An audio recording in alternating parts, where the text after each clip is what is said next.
So in your mind, how did JT win the job? He's just the most consistent throughout. And in this offense, that's what you got to be. You got to be consistent, and he was the most consistent, and so he won the job. How'd the conversation go? What was your level of input with Clay on this? I think we were all on the same page and agreed on. I think it was fairly clear to me, to Coach Helton, and the entire offensive staff that this was the, this was the direction we need to go. He puts us in the best position to win, and that's how you feel us roll. Is it on the kind of losing end of a quarterback competition at Texas Tech when you were young? What did you tell those guys who were second, third, and fourth? Not much. Just one guy was more consistent. Just be honest with them. You know what I'm saying? That's all you can do. And I thought they all did a good job. They've all improved. And that's all you can ask. Put your best foot forward, improve. But like I said, in this offense in particular, you got to be consistent. And JT was just the most consistent. I don't think many people expected Keaton at the start of spring when he came here to be the number 2 quarterback when all things were said and done. What did he do to kind of elevate himself in terms of over the course of spring and fall? Keaton's a special talent, and that's what I think he has. Talent-wise, he's as good as I've ever seen. And so that obviously helps his calls. And then I think with Keaton, what he probably did the best was just came in and expected to play well. Came out here and didn't hesitate, and just didn't act like a freshman. Just came in and said, if this is not open competition, I'm going to compete, and competed well. I think he had a really good summer as far as in the weight room, but also he was up studying film, seemed like every day, and really wanted to give himself the best chance to win the job, and he did that. You know what I mean? Like I said, this camp, he did some really special things. The days that I think there was days where they were all probably could make the argument they were the best in that particular day, but he said just overall, if you put if you look at spring and fall camp, if you put 30 practices together as a whole, JT is probably just the most consistent, and that's what it comes down to. How close were 1 and 2, JT to Keaton? Like I said, Keaton can make some throws that other people can't make, and so that's why he's a special talent, and he came in and did a really good job. I think more than anything with Keaton, he just made some freshman mistakes, and if he wouldn't have, you never. I don't know if he'd have won the job or not, but it'd be a different story possibly, and I think he knows that too. You know what I mean? If you ask him, I think he'd probably tell you the same thing. And so, like I said, I think he can be special, and he can be special wherever he is, and he's a very talented guy, and we're fortunate to have him. But again, JT was just a little more consistent than he was every single day, and that's what puts this offense in the best position to win, especially with the talent we have around him. In what ways is JT a different quarterback than you saw on film from last year?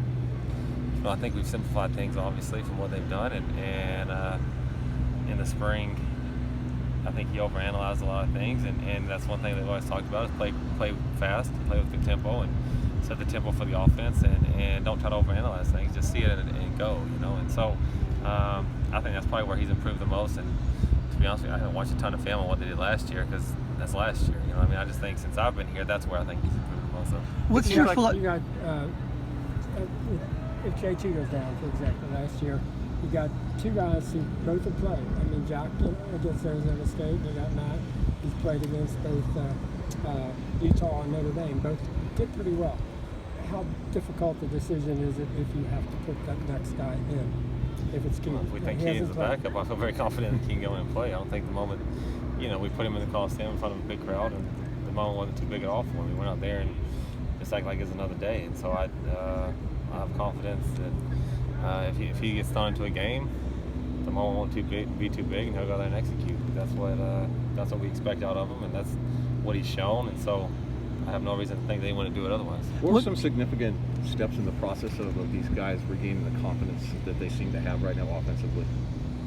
As a whole? Yeah. I think that, again, that's when we got here, that was one thing that we really wanted to emphasize was just building a culture on the offensive side of confidence and kind of getting a swagger back and expecting to make plays. Because, I don't know, but it'd be hard for me to think there's many offenses out there that are more talented. There might be some guys that's talented, but there's, as far as talent goes, I think we have a ton of it, especially, if you look at that receiver position and the running back room's deep and the O-line's playing good ball. So talent I don't think was ever the issue. We just had to, again, kind of establish an identity and establish a a sense of confidence about themselves and a sense of swagger. When we step on the field, good things happen, and so that's something we preach to them every single day.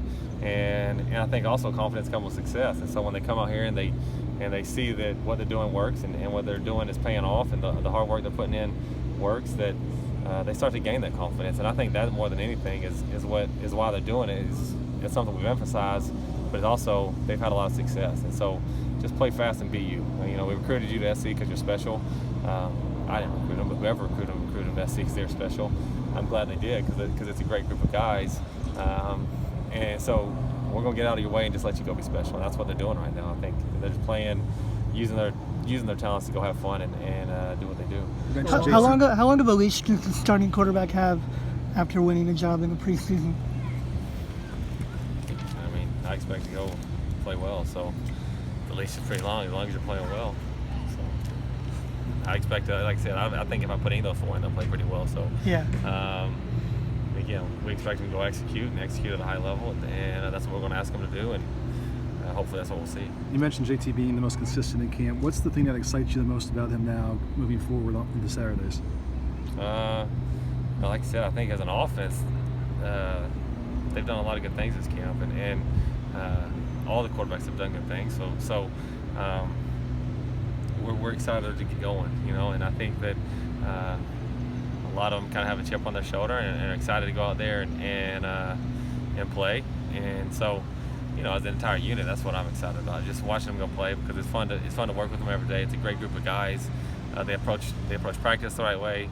They come out here ready to work. If we challenge them with something, they usually do it. And so I think they're ready to go play. I think they're excited about getting to play another opponent besides just the defense every single day. So to be honest with you, I'm excited to go watch them play another defense. How much of your offense do you? Thanks. Yeah. What's that? How much of your offense do you think you've shown?